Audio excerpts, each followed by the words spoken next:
पीछे पार्टिसिपेट आप सभी लोगों का श्री कृष्ण जन्माष्टमी की ढेर सारी हार्दिक बच्चों, यह दिन जो है भक्ति, आनंद और भगवान श्री कृष्ण के जीवन से बहुत कुछ सीखने के अवसरों से भरा हुआ है। तो हम सब आज इस दिन को कितने धूमधाम से मनाएंगे कि लोग याद रखेंगे कि विवेकानंद में श्री कृष्ण जन्माष्टमी का उत्सव मनाया गया। तो सबसे पहले हम यहाँ पर किसी भी कार्यक्रम की शुरुआत दीप प्रज्वलन के साथ करते हैं। तो हम दीप प्रज्वलन के लिए सबसे पहले अपने विद्यालय की प्रधानाचार्य श्रीमती गीता सिंह मैडम और विद्यालय की पर्यवेक्षिका श्रीमती अनिता डीसी मैडम, पर्यवेक्षिका श्रीमती सुमन सिंह मैडम और पर्यवेक्षिका श्रीमती बिंदु द्विवेदी मैडम और पर्यवेक्षिका श्रीमती अनिता एन सिंह मैडम तथा हमारी counsellor madam Anjana Srivastava madam को आग्रह करते हैं इनसे कि ये सभी दीप प्रज्वलन के स्थान पर एकत्र होकर प्रोग्राम की शुरुआत करें। और साथ ही साथ में सुमन शर्मा मैडम से भी आग्रह करते हैं कि दीप प्रज्वलन के स्थान पर आप लोग दीप प्रज्वलित करके कार्यक्रम की शुरुआत करें।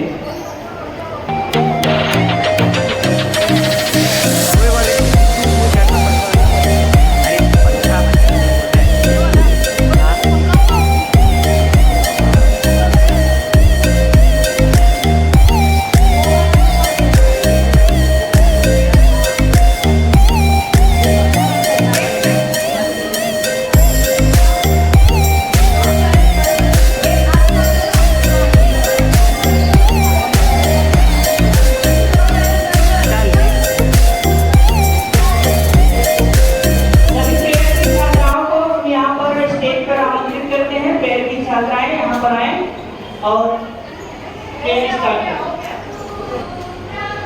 करें।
धन्यवाद बच्चों।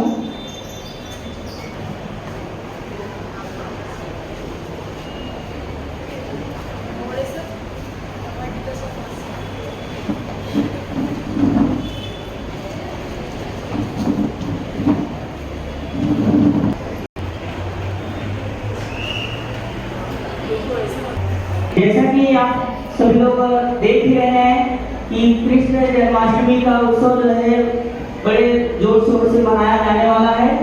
और मॉर्निंग में हमारे कुछ बच्चों ने रासलीला तैयार किए थे। मॉर्निंग के बच्चे रासलीला तैयार किए थे, परंतु किसी कारणवश जो है वो परफॉर्म नहीं कर पाए यहाँ पर। तो जिसके कारण हमारे श्रीमती गीता सिंह मैडम के आदेश के अनुसार मॉर्निंग के जो बच्चे हैं जो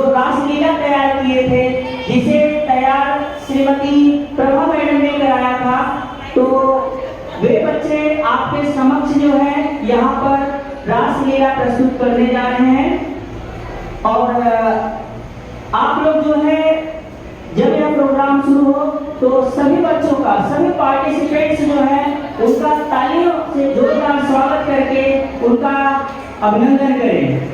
तो अभी आपके समक्ष जो है मॉर्निंग की प्रभा मैडम रासलीला को तैयार कराए हैं बच्चों के द्वारा। वे लोग आपके समक्ष अभी रासलीला प्रस्तुत करने जा रहे हैं। कृष्ण पक्ष की अष्टमी थी, अंधेरी रात थी, आसमान में बिजली कड़क रही थी,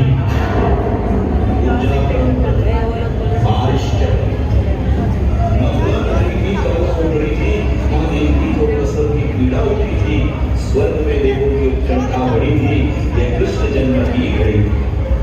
एक तेज गुंज दिखी, मां देवी ने एक ओजस्वी बालक को जन्म दिया। माता ने बालक को छाती से लगाया, भगवान ने पहली बार ममता का अभिरस्तान किया। अपनी खुशी से देवकी ने वासुदेव को बालक सौंप दिया। टोकरी में बालक रख वासुदेव ने प्रसन्न बना दिया।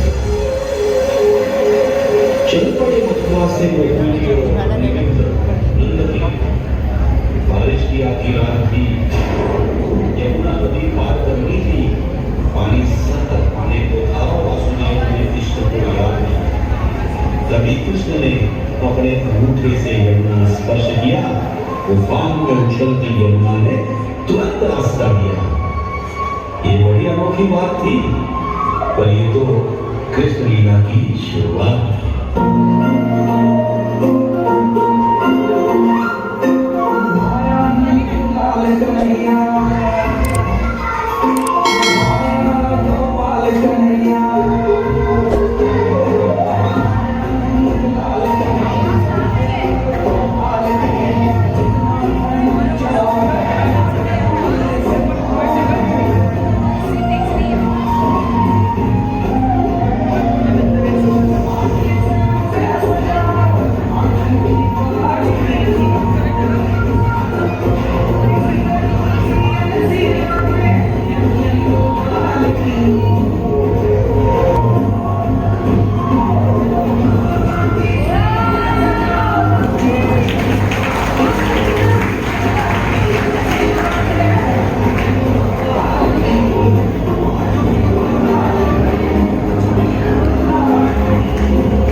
करना है उससे नतमस्तक होके उसकी शक्तियां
बहुत सुंदर बच्चे, जोरदार तालियां।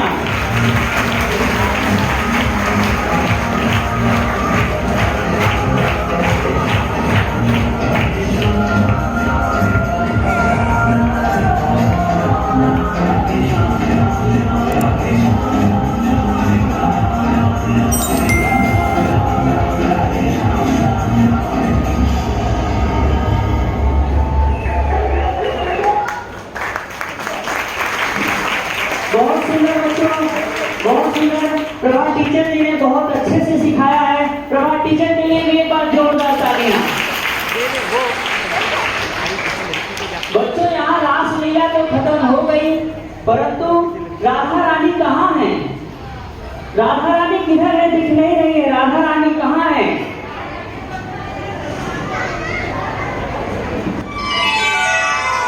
मैया यशोदा, ये तेरा कन्हैया।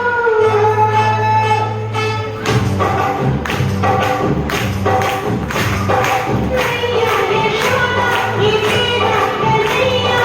कट के मेरे कपड़े है मैया, तंग मुझे करता है, संग मेरे लड़ता है। राम जी की कृपा से मैं बची, राम जी की कृपा से मैं बची, राम जी की कृपा से।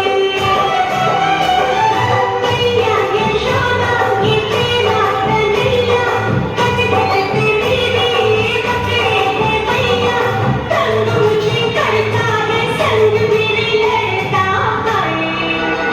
राम जी की कृपा से मैं बची, राम जी की कृपा से मैं बची, राम जी की कृपा से।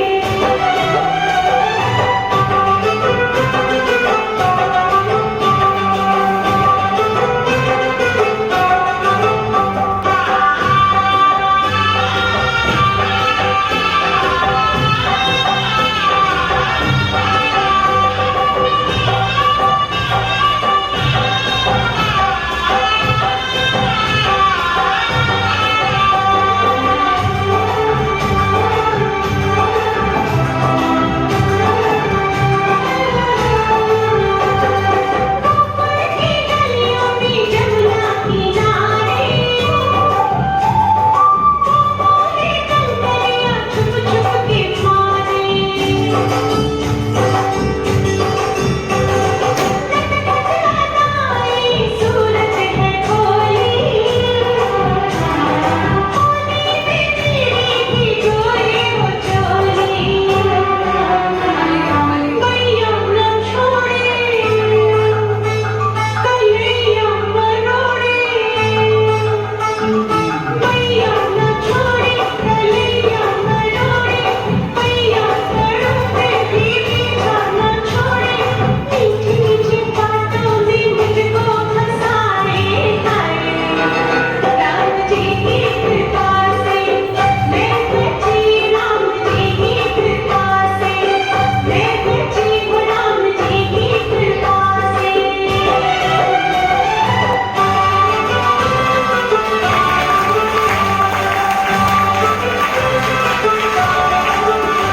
अति सुंदर। बच्चों, कुछ पल के लिए तो ऐसे लगा था कि बरसाने की राधा रानी हमारे विवेकानंद में आ गई है। बहुत अच्छा। और प्रभा टीचर के लिए एक बार फिर से जोरदार तालियां। काफी किया मैंने। बहुत बढ़िया। प्यारे बच्चों, जैसा कि हम लोग जानते हैं कि श्री कृष्ण जी की लीलाओं का, उनकी महिमा का वर्णन बड़े बड़े ऋषि मुनि नहीं कर सके, क्योंकि उनकी महिमा इतनी है कि उनकी महिमा का वर्णन कोई कर ही नहीं सकता है, क्योंकि वो अवर्णनीय है। उनका वर्णन कोई कैसे कर सकता है। तो श्री कृष्ण जी का संक्षिप्त परिचय देने के लिए हम अपने विद्यालय की शिक्षिका, आपकी अपनी शिक्षिका श्रीमती सुमन शर्मा मैडम को मंच पर आमंत्रित करते हैं। वे आपको कृष्ण जी के जीवन से संबंधित बहुत सारी जानकारियां देंगी। श्रीमती सुमन शर्मा मैडम, जोरदार तालियों से इनका स्वागत किया जाए। यहाँ पर बहुत ही संक्षिप्त मैं बोलूंगी। मैं सबसे पहले तो हाथी घोड़ा पालकी, हाथी घोड़ा पालकी। बच्चों, कृष्ण जी के बारे में कहने के लिए जब कहा जाता है तो बहुत एक चुनौती सी आ जाती है, क्योंकि मेरे सामने अभी जो जिन बच्चों का आपने डांस देखा, आज की बोलचाल की भाषा में कहते हैं कि ये जनरेशन अल्फा है, 21वीं सदी की सबसे स्मार्ट पीढ़ी, सबसे स्मार्ट जनरेशन अल्फा कहकर उनको संबोधित किया जाता है। और मेरे सामने जो भी बैठे हैं वो है जेनजीज। तो जेनजीज और जेन अल्फा तो मैं क्या बताऊं, क्योंकि मैंने भी जो जानकारी, आज का जो सबसे सरल रास्ता है जानकारी खोजने का वो है 5G इंटरनेट। तो टाइमलाइन की जब हम बात करते हैं, जब हम जनरेशन की बात करते हैं कि पिछले 30-40 वर्षों में ये जेनजीज और जेन अल्फा वर्ड हम सुनते हैं, क्योंकि बहुत तेज गति से बच्चों का विकास हो रहा है, ब्रेन का विकास हो रहा है, डेवलप हो रहा है। और इस टाइमलाइन पर हम बात कर रहे हैं लाखों हजारों साल पहले के एक बालक की, जो आपके सामने इस चित्र में है, बालक कृष्ण की। जैसे आप स्मार्ट हो, वे भी बहुत ज्यादा स्मार्ट थे उस पीढ़ी के। कौन से युग के थे? तो आप लोग इतिहास में पढ़ते हो ना, टाइमलाइन समय की गणना जब करते हैं तो बिफोर क्राइस्ट ईसवी सन और ईसा पूर्व, लेकिन उसके भी परे 4 युग की कल्पना, 4 युग की बात हमारे ग्रंथों में की जाती है। सत्ययुग, त्रेता युग, द्वापर युग और कलियुग। सत्ययुग, त्रेता युग, द्वापर युग और कलियुग। सत्ययुग की कहानी हम नहीं कहेंगे, त्रेता की भी कहानी नहीं कहेंगे। त्रेता में जन्मे थे हमारे जय श्री राम, है ना। श्री राम उत्सव भी हमने कुछ महीनों पहले बड़े धूमधाम से मनाया था। तो त्रेता के राम और द्वापर के श्री कृष्ण। तो इतनी ये सब बातें मैं क्यों बता रही हूँ? क्योंकि उस युग की घटना को, उस युग की कथा को, उस युग के समस्याओं को और उस युग की कृष्ण के बाल लीलाओं को समझने के लिए हमें टाइम का रेफरेंस, समय का रेफरेंस भी बहुत जरूरी है। क्योंकि जब आप लोग कहते हैं कि हम जनरेशन अल्फा है, हमारी बात जनरेशन जेड नहीं समझ सकता, तो फिर हम इतनी पुरानी बातों को इतने थोड़े से शब्दों में या छोटे संदर्भों में कैसे समझ सकते हैं? लेकिन समझना जरूरी है। उस युग में, जैसे इस युग में बहुत सारी समस्याएं हैं, समस्याओं का कोई और छोर नहीं है। पानी की समस्या है, अच्छे अन्न की समस्या है, भ्रष्टाचार है, अत्याचार है, महिलाओं पर अत्याचार की दिन नित्य खबरें मिलती हैं। उस युग में भी ऐसी अनेक बातें थी। उस युग में श्री कृष्ण डटे रहे, और कब से डटे रहे? युवा होने का इंतजार नहीं किया। जब से शुरू में थे तब भी उनके सामने अनेक समस्याएं आई और उसका इस तरह से सामना किया कि अपने युग के लिए, उस समय के लिए एक आदर्श बन गए। हम कृष्ण की पूजा इसलिए नहीं करते हैं कि श्री कृष्ण, आप जो छवि देखते हो, जो इमेज बनी हुई है, जो साधारण सी इमेज बनी है कि श्री कृष्ण माखन की चोरी करते हैं और फिर अपनी मैया से कहते हैं, मैया मोरी मैं नहीं माखन खायो। तो और सबसे बड़ी बात, तो रंगे हाथ पकड़े जाते हैं, मुंह में लिखता है माखन, और फिर भी कहते हैं मैया मोरी मैं नहीं माखन खायो। तो क्या श्री कृष्ण की पूजा या श्री कृष्ण की बात हम इसलिए करते हैं, उस मासूमियत के लिए करते हैं? बिल्कुल नहीं। या आपने अभी दही गोपाल काला का उत्सव मनाया, जिसमें जगह जगह गाने बज रहे थे कि कहीं नैना जोड़े कहीं मटकी फोड़े, है ना। तो कहीं नैना जोड़ने और मटकी फोड़ने के लिए क्या कृष्ण की आराधना हम कर रहे हैं? बिल्कुल नहीं, कतई नहीं।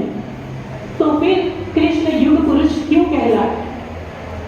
और गलती से भी कृष्ण की इन छवियों को देखकर आप वही ऐसा कुछ न करें, अनर्थ न करें।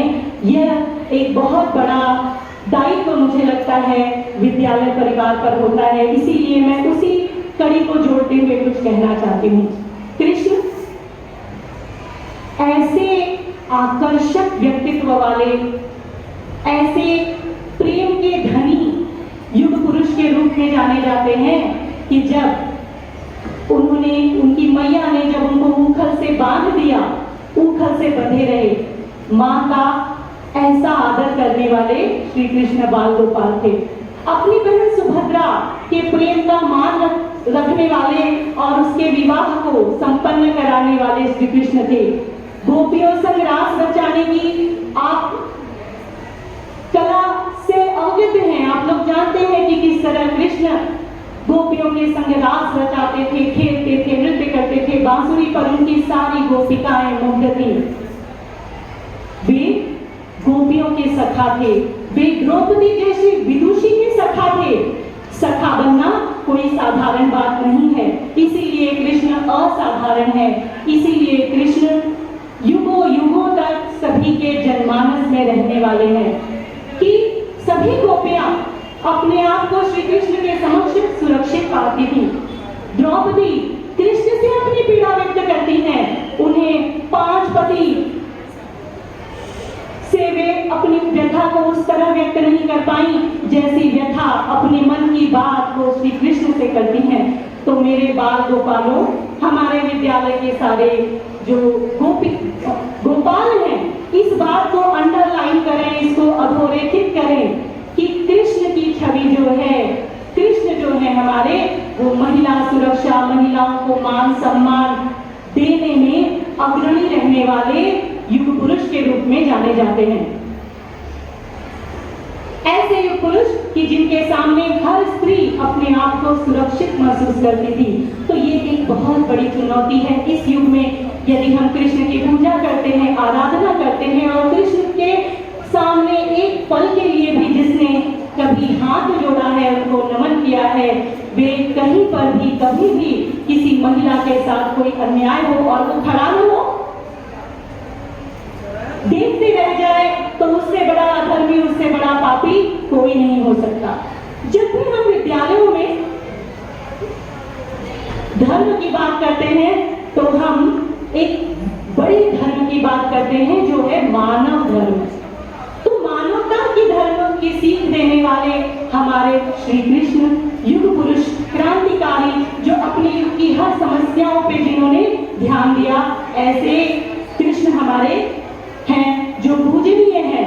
तो विद्यार्थियों, आप सभी को जब भी हम कृष्ण की पूजा करते हैं, या कृष्ण की पूजा करना अलग बात है, लेकिन कृष्ण को जब हम मानते हैं तो बड़े संदर्भ में उनको देखने की जरूरत है। आज जब हम कृष्ण जन्माष्टमी का त्योहार मना रहे हैं तो कृष्ण के साथ इस मटकी में जो माखन है वो निश्चित तौर पे आप लोग भी चाहते होंगे। कितने लोग चाहते हैं माखन? कुछ ही हाथ उठे हैं। माखन कितने लोग चाहते हैं? माखन के वेरी गुड। माखन के अनेक रूप हो सकते हैं। मैं भी आपको यहाँ से कुछ माखन देना चाहती हूँ, लेकिन माखन अपना माखन तो सबको खुद ही बनाना पड़ेगा। क्या कोई विद्यार्थी ऐसा आ सकता है जो मुझे ये बताए कि माखन बनता कैसे है? मैं आमंत्रित करती हूँ किसी भी विद्यार्थी को जो मुझे ये बताए कि माखन बनता कैसे है। हम सब, क्या कोई टीचर्स में से बताएगा? क्योंकि मैं ही बोलूँ तो क्या, जब प्रश्न पूछा है तो उत्तर सामने से आना चाहिए, है ना? बिंदु टीचर, आप बताएंगे? हेलो प्यारे बच्चों, मुझे पता है आप में से बहुत सारे लोग जानते हैं कि हमें जो दूध मिलता है उसका सार है मलाई, और इस मलाई को एकत्रित करके जब उसमें दही या छाछ मिक्स किया जाता है, यानी उसका चावल मिलाया जाता है और कुछ घंटों की प्रक्रिया के पश्चात वह दही का रूप लेता है। दही को मथा जाता है और उसका साग जब ऊपर एकत्रित हो जाता है तो वही है हम सभी के प्यारे श्री कृष्ण का सबसे प्रिय और सबसे अधिक पसंद किया जाने वाला खाद्य पदार्थ यानी कि माखन। तो माखन जो है वो है सार। किसका सार? दूध का, मलाई का, और इसी माखन का सार है जिसे आप अमृत तुल्य घी के रूप में जानते हैं। मुझे लगता है कि आप सभी के घरों में भी माखन तैयार किया जाता है और सुमन टीचर हमारे बच्चे संकोचवश यहाँ तक नहीं आए, तो बच्चों ये जवाब जो मैंने दिया है वो आपकी तरफ से आपकी शिक्षिका को दिया गया जवाब है। धन्यवाद। मैंने सोचा कि मैंने पूछा इसलिए कि जब थोड़ा सा आवाज में बदलाव हो जाए तो वो बात और दिमाग में घर कर जाएगी, छाप पड़ जाएगी। इस उद्देश्य से मैंने बिंदु टीचर को आमंत्रित किया। और बच्चों आपने समझ लिया, अब जानकारी का माखन, जानकारी का माखन जो आप लेते हो गूगल से, इस गूगल से, मेटा से आप जानकारी एकत्रित करते हो, लेकिन वो माखन नहीं है। उस जानकारी में अच्छे सोर्स वाला जो हमारे, जब हम ग्रंथों को पढ़ते हैं ना, तो ग्रंथ भी अनेक किताबें, जानकारी गूगल पे, मेटा पे अलग अलग तरीके से होती है और आज ये सोर्स वही रह गया है। तो उसमें अच्छे ग्रंथ जो प्रामाणिक ग्रंथ हों, उन ग्रंथों का जमावन जब डाला जाएगा और खूब मथा जाएगा, केवल एकत्रित करने से, मलाई को एकत्रित करने से, उसे रखने से और उसमें जमावन डाल देने से भी माखन नहीं बनेगा जब तक आप उसको मथोगे नहीं, जब तक आप उस जानकारी का मंथन नहीं करोगे, चिंतन नहीं करोगे, तो वो माखन रूप में आपको कोई काम देने वाला नहीं है। ये इसलिए बता रही हूं मैं कि आज जब हम कृष्ण के बारे में भी जब जानना चाहते हैं, समझना चाहते हैं, तो हमारे पास जानकारियां बहुत बिखरी बिखरी सी, बहुत टूटी टूटी सी मिलती हैं और वह सही जानकारी का सोर्स हमारे हाथ में ही है। तो फिर से उसी बात के साथ कि कृष्ण की आराधना करते हैं, कृष्ण जन्माष्टमी सेलिब्रेट करते हैं, उत्सव मनाते हैं, तो इस जिम्मेदारी और इस जवाबदेही को इस प्रांगण से लेके जाना होगा कि गलती से भी आप किसी कहीं अत्याचार को उसमें सम्मिलित होना तो बहुत दूर की बात है, उसके प्रत्यक्षदर्शी भी न बने, उसका उसी तरह विरोध करें जैसे कृष्ण किया करते थे। कृष्ण ऐसे युग पुरुष हैं कि उन पर महिलाओं ने भरोसा किया, ऐसे भरोसा जीतने वाले सखा बनिए। आज जब हम बात करते हैं, आप लोग को एजुकेशन स्कूल में पढ़ते हो जहाँ लड़के और लड़कियां दोनों पढ़ते हैं, बहुत बड़ी बात है, एक बहुत बड़ी जिम्मेदारी होती है दोनों की, और एक ऐसी सीख लेके जाना चाहिए कि सब सुरक्षित महसूस करें बिना सहमति के पूरे जीवन भर। अभी तो आप बहुत छोटे हो, लेकिन उम्र के 90 या 80 के दशक में भी पहुंचो, तब भी बिना सहमति के किसी भी महिला को आप छूओ नहीं। ऐसे वचन लेकर जब आप निकलोगे, वही होगा हमारा सार्थक होगा तब जन्माष्टमी उत्सव को मनाना। और दूसरी बात कि कृष्ण जन्माष्टमी हम मना रहे हैं, तो केवल कृष्ण की बात क्यों, राधा की बात भी होनी ही चाहिए कि अभी राधा जी ने डांस किया स्टेज पर, तो प्रेम की दीवानी राधा कृष्ण को ही ढूंढते नहीं आए, क्योंकि युग का संदर्भ अलग अलग होता है, तो हर युग में कृष्ण आएंगे ऐसा नहीं है। तो जब भी बहुत एक वायरल कविता है कि उठो द्रौपदी शस्त्र उठा लो, अब गोविंद न आएंगे, अपनी चीज स्वयं संभालो, अब गोविंद न आएंगे। तो अपनी जिम्मेदारी कृष्ण के स्वरूप वाले हर एक पुरुष को और राधा के स्वरूप वाली प्रत्येक नारी को अपनी अपनी जिम्मेदारी, अपनी अपनी जवाबदेही को लेकर जब हम चलेंगे, तो यह यह युग भी कृष्ण को पूजने के कारण सार्थक होगा। इस वाणी के साथ मैं अपनी छोटी सी बात समाप्त करती हूँ। धन्यवाद। श्री कृष्ण जी के बारे में विस्तार पूर्वक वर्णन किया। मैया कहाँ हो मैया? ओ मैया कहाँ हो? गोविंद मुझसे क्या गलती हो गई? क्या पाप किया था मैंने? नदी में स्नान करने से नदी अशुद्ध नहीं हो जाती। केवल अपनी पीड़ाओं मत करो। धर्मराज युधिष्ठिर, सर्वश्रेष्ठ गदाधर भीम, सर्वश्रेष्ठ मारुति मुकुल, गंगापुत्र पितामह भीष्म, भरतवंशियों की परंपरा के उत्तराधिकारी, ज्येष्ठ पिताश्री जिस सभा में उपस्थित थे, उस सभा में 5 पांडवों की पत्नी है द्रौपदी, 5 महारथियों की पत्नी है द्रौपदी, हवन कुंड से उत्पन्न होने वाली है द्रौपदी। महाराजा ने अपनी सेना कौरवों को सौंप दी और अपने आप को पांडवों के साथ कर लिया। सेना तो आपकी प्रजा थी, राजा तो उनका पालक होता है, उनका रक्षक होता है। आप जैसे महाज्ञानी उस रथ पर बैठे थे जिस रथ पर बैठकर अर्जुन आपकी ही प्रजा को मार रहे थे। अपनी प्रजा को मरते देख आप में करुणा न जगी, क्योंकि आप प्रेम से शून्य हो चुके थे। आज भी धरती पर जाकर देखो, आपकी द्वारकाधीश वाली छवि को ढूंढते रह जाओगे।